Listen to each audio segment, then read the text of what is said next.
Baik, di video kali ini kita akan membahas dua materi, yang dimana materi pertama berjudul Konsep Penelitian Dasar. Masuk pada perkembangan metodologi ilmu dan penelitian. Ilmu pengetahuan diperoleh secara sistematis melalui metode ilmiah dan menuntut sikap ilmiah seperti rasa ingin tahu, skeptis, kritis, objektif, dan beretika. Menurut Rummel, perkembangan metodologi penelitian meliputi 4 periode, yaitu yang pertama coba-coba atau trial and error, yang kedua otoritas dan tradisi, yang ketiga spekulasi dan argumentasi, keempat hipotesis dan eksperimen yang menggunakan pengajuan hipotesis, pengumpulan data, analisis, dan penarikan kesimpulan secara ilmiah. Masuk pada macam-macam metode penelitian, yang dimana yang pertama ada penelitian historis, meneliti peristiwa masa lalu secara sistematis dan objektif melalui dokumen atau arsip untuk menjelaskan perkembangan, sebab, dan dampaknya terhadap kondisi sekarang. Yang kedua, penelitian survei, mengumpulkan data dari sampel menggunakan kuesioner atau wawancara. Yang ketiga, penelitian ex post facto, meneliti hubungan sebab akibat setelah peristiwa terjadi tanpa manipulasi variabel bebas. Yang keempat, penelitian eksperimen, yang dimana penelitian dengan manipulasi variabel bebas dan pengendalian variabel lain untuk menguji hubungan kausal seperti sebab akibat. Yang kelima, penelitian evaluasi, bertujuan untuk menilai efektivitas atau keberhasilan suatu program dengan membandingkan hasil terhadap standar. Yang keenam, penelitian pengembangan, penelitian yang menghasilkan dan menguji suatu produk atau model. Yang ketujuh, penelitian tindakan atau action research, yang dimana penelitian kolaboratif yang dilakukan secara siklus untuk memperbaiki praktik secara langsung. Kedelapan, penelitian naturalistik, penelitian dalam setting alamiah tanpa manipulasi. Yang kesembilan dan terakhir, penelitian kebijakan, penelitian yang dilakukan untuk mendukung pengambilan kebijakan publik dengan memberikan rekomendasi berbasis analisis empiris terhadap masalah sosial. Selanjutnya, kriteria metode ilmiah. Metode ilmiah adalah cara sistematis teratur dan terkontrol yang digunakan ilmuwan untuk memecahkan masalah. Metode ini harus memenuhi kriteria berdasarkan fakta, bebas prasangka, menggunakan prinsip analisis, memiliki asumsi rasional, memakai ukuran yang objektif dan dapat diuji, serta menggunakan teknik kuantitatif agar data dapat dianalisis secara statistik.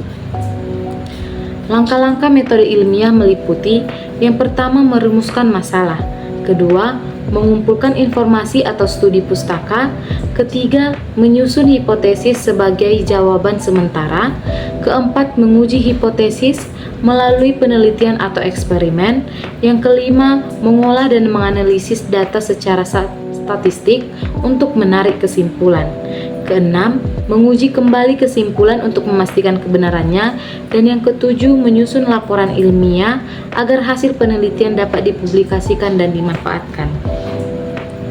Selanjutnya, sikap dan cara berpikir penelitian. Metode ilmiah didasarkan pada sikap ilmiah yang harus dimiliki setiap peneliti, yaitu rasa ingin tahu, jujur terhadap hasil penelitian, objektif berdasarkan fakta, tekun, hati-hati, dan terbuka terhadap pendapat yang benar.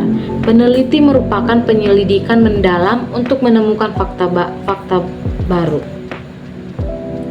Menurut Fellin 1969, penelitian adalah cara sistematis untuk mengembangkan dan memverifikasi pengetahuan agar dapat dikomunikasikan kepada peneliti lain.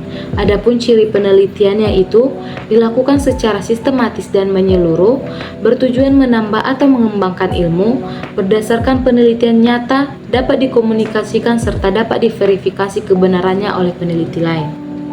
Masuk pada definisi penelitian.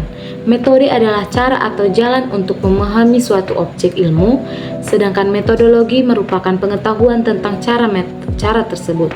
Penelitian adalah kegiatan ilmiah yang dilakukan secara sistematis dan objektif untuk mengumpulkan serta menganalisis data guna memecahkan masalah atau menguji hipotesis. Dengan demikian, metodologi penelitian adalah penerapan metode ilmiah secara terstruktur untuk memperoleh dan mengembangkan pengetahuan yang dapat dipertanggungjawabkan. Masuk pada klasifikasi penelitian. Penelitian ilmiah merupakan kegiatan sistematis dan objektif untuk memecahkan masalah dengan jenis yang disesuaikan dengan tujuan dan kondisi penelitian. Secara umum, terdapat penelitian kuantitatif dan kualitatif yang dapat dipadukan sebagai kebutuhan.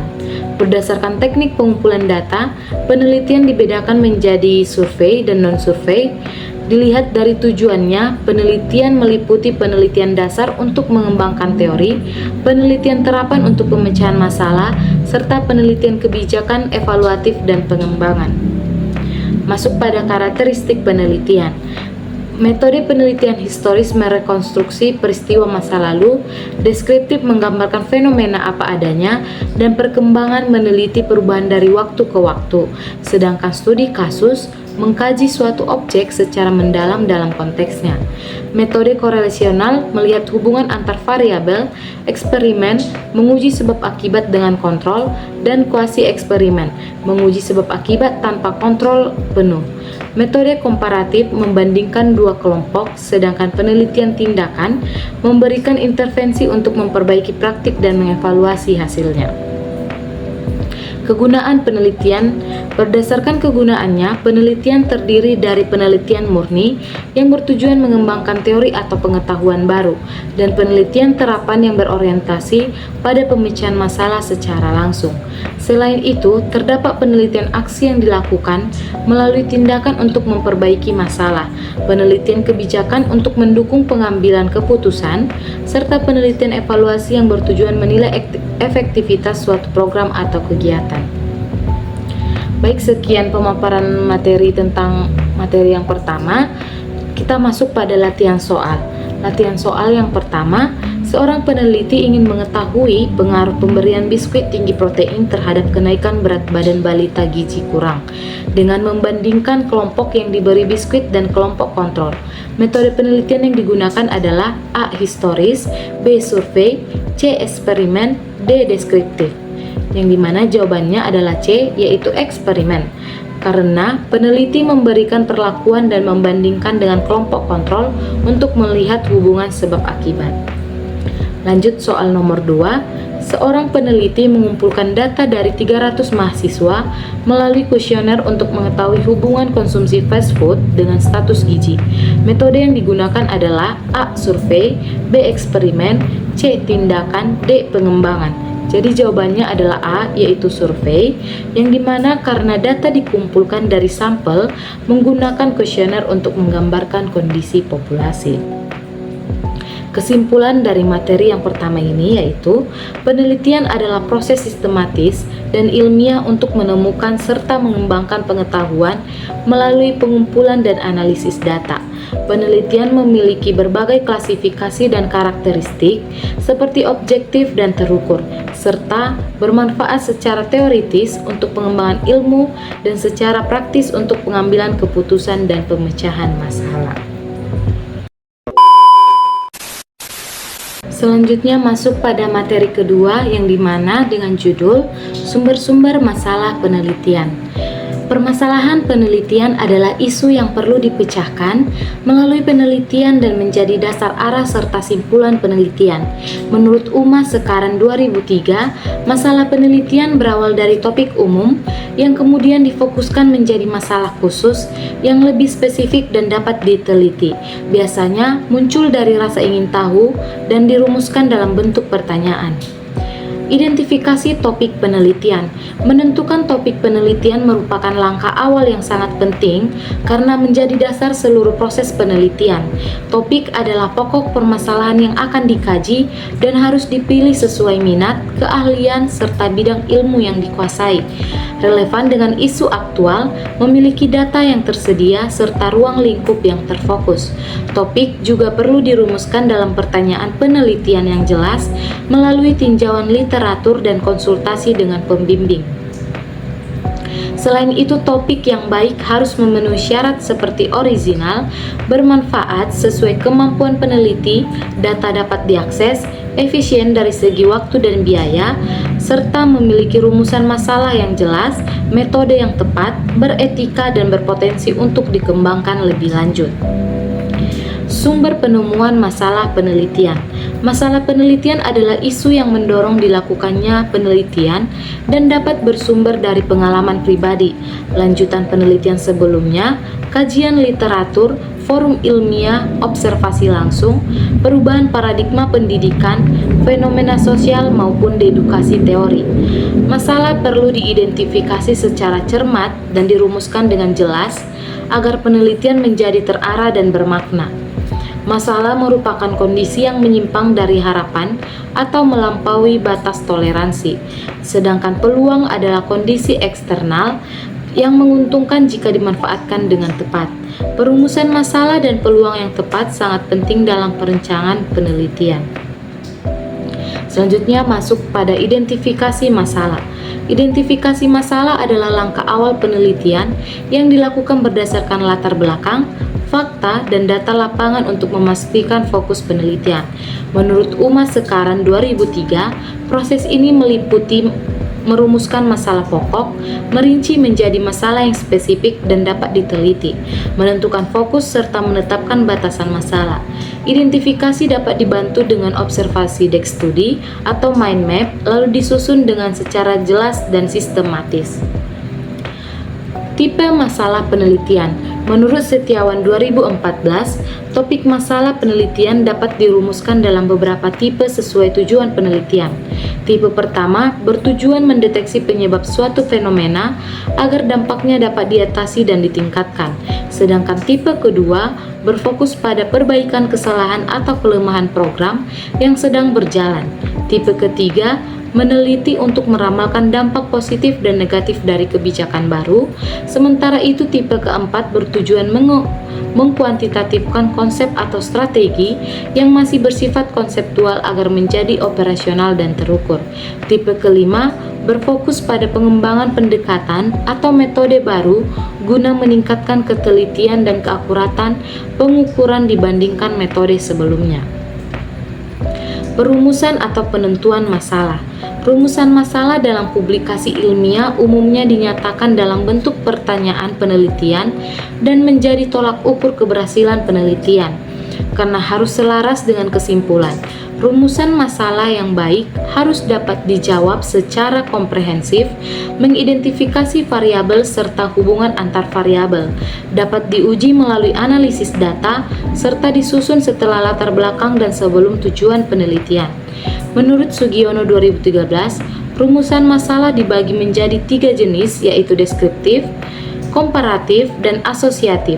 Perumusannya harus jelas, singkat, berbentuk kalimat tanya, dapat diuji, fokus, dan mencerminkan arah penelitian. Masalah penelitian. Penelitian dimulai dari identifikasi masalah, yaitu kesenjangan antara harapan dan kenyataan atau sesuatu yang memerlukan jawaban dan pemecahan. Menurut Silalahi 2010, sumber masalah dapat berasal dari teoritis maupun praktis. Kejelasan pendefinisian masalah sangat menentukan keberhasilan penelitian, karena harus selaras dengan rumusan masalah, tujuan, dan simpulan. Secara umum, komponen masalah penelitian meliputi identifikasi masalah, perumusan masalah, dan tujuan penelitian. Adapun ciri perumusan masalah yang baik. Masalah penelitian yang baik harus memiliki kontribusi ilmiah atau praktis, bersifat orisinal, dan dirumuskan secara jelas dengan menunjukkan hubungan antar variabel yang dapat diukur. Selain itu, masalah harus memenuhi aspek kelayakan, yaitu sesuai dengan sumber daya, waktu, biaya, kemampuan peneliti, dan fasilitas yang tersedia, sehingga penelitian dapat dilaksanakan secara efektif dan menghasilkan temuan yang berkualitas. Langkah-langkah perumusan masalah. Penentuan masalah penelitian dimulai dengan mengidentifikasi inti permasalahan. Masalah yang baik bersifat jelas, relevan, singkat, dapat dikelola, dan mengandung nilai penelitian. Rumusan masalah dan tujuan penelitian harus selaras, memperhatikan variabel, populasi, dan bahasa yang jelas. serta didukung konsultasi untuk memastikan penelitian terarah dan bermanfaat. Baik, sekian pemaparan materi 2. Selanjutnya kita lanjutkan dengan latihan soal, yang dimana soal pertama, Dina adalah mahasiswa gizi yang ingin meneliti penyebab tingginya angka stunting di desa X. Ia memutuskan untuk melihat pola asuh dan asupan gizi anak. Langkah awal dilakukan Dina adalah A. Mengumpulkan data melalui wawancara dan observasi lapangan, B. Menentukan topik penelitian dan merumuskan masalah penelitian, C. Membuat laporan penelitian lengkap, D. Menguji hipotesis melalui eksperimen. Jadi jawaban yang tepat adalah B, yaitu langkah pertama penelitian adalah menentukan topik yang sesuai dan merumuskan masalah penelitian sebelum mengumpulkan data atau membuat laporan. Soal yang kedua, Sari merumuskan masalah penelitian tentang rendahnya konsumsi sayur pada remaja. Ia membuat pertanyaan penelitian, apakah rendahnya konsumsi sayur berhubungan dengan status gizi remaja? Rumusan masalah ini termasuk A. Deskriptif, B. Komparatif, C. Asosiatif, D. Evaluatif. Jadi jawabannya yang benar adalah C. Rumusan masalah ini mencari hubungan antara dua variabel, konsumsi sayur dan status gizi, sehingga termasuk rumusan masalah asosiatif. Adapun kesimpulan daripada materi kedua ini, penelitian ilmiah dimulai dengan pemilihan topik yang tepat dan relevan yang menjadi dasar perumusan masalah, metode, dan analisis. Topik harus mempertimbangkan minat peneliti, bidang ilmu, isu aktual, ketersediaan data, serta waktu dan sumber daya, serta memenuhi syarat orisinalitas, manfaat, dan kejelasan. Masalah penelitian yang dapat bersumber dari pengalaman, literatur, penelitian sebelumnya, atau fenomena lapangan perlu diidentifikasi agar fokus penelitian spesifik, terukur, dan dapat diuji sehingga penelitian berjalan sistematis dan menghasilkan temuan yang valid, relevan, dan bermanfaat. Baik, sekian pemaparan kedua materi yang dapat saya berikan, baik materi 1 dan materi 2. Semoga video ini bermanfaat bagi kita semuanya. Terima kasih.